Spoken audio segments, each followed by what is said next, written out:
this case, the good thing about working with a broker is that we do the work for you. Is that I'm working for you.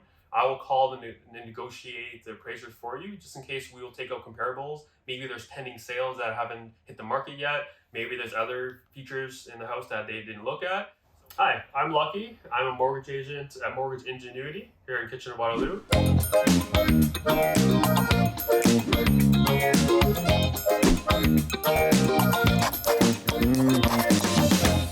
We're back with Mortgage Monday with Lucky, and today we're talking about a big fear of a lot of people. Now, honestly, knock on wood, I've never had this happen to one of my clients, but if you are purchasing a home and it does not appraise for the value that you paid for it, what happens, Lucky?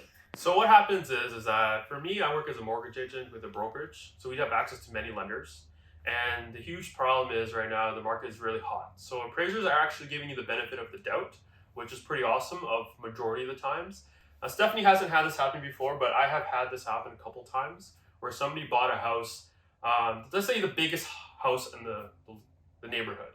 So it's the quarter lot, biggest house, fully renovated, and that house is sold for $200,000 more than the house beside it. In this case, the appraisers will have to look at it as a comparables based on the neighborhood. So let's say it's $50,000 less than the purchase. There's two options what you can do. One, you would have to come up with the money somehow, whether you get the $50,000 from a family, parents, or you can actually take, like if your income qualifies to take out a loan. Option two, we can actually look at shopping different lenders to see if they will send out a different appraiser for you. And in this case, the good thing about working with a broker is that we do the work for you. Is that I'm working for you. I will call and negotiate the appraisers for you, just in case we will take out comparables. Maybe there's pending sales that haven't hit the market yet. Maybe there's other features in the house that they didn't look at. So in those cases, we have to make sure we get as much money as possible. Sometimes when they say no, it doesn't mean no right away. It just means no at that time. So maybe that house needs some work where we can look at, purchase plus improvement that we might be talking about later on in another episode here.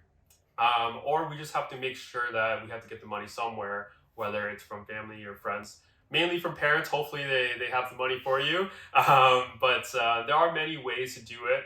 But before you put the offer on the house and sign the paper, make sure you talk to your real estate agent about it to make sure it's worth the value. You can talk to me as well as a mortgage agent to see how the neighborhood they're selling for. We can take a look at how much the neighbor is.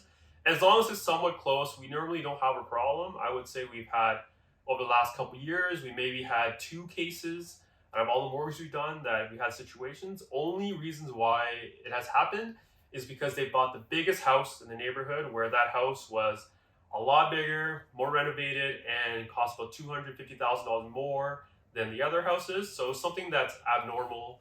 I would talk to your real estate agent before signing that paper, because once you sign the paper, no conditions, you are buying that house. There's no way, there is a way around it if you want to pay the penalty, lose your deposit, but I recommend getting the house. And there are many ways that we can discuss that. We just have to negotiate with the appraiser, talk to different lenders to see if they'll give you a second opinion on the appraiser, and we just have to kind of do a little bit of legwork to collect the comparables and maybe any sales are about to hit. Right, so you're not completely up Schitt's Creek in this situation. I know people hear about it in the news. I know it sounds scary. I always make sure that when my clients purchase a home that it generally is in the ballpark of what other homes in the neighborhood have sold for. So you're not extremely overpaying and getting caught in this situation. But like Lucky has said, there are alternatives and there's ways to take care of it. So you don't need to worry as much about it when you have an incredible team working for you.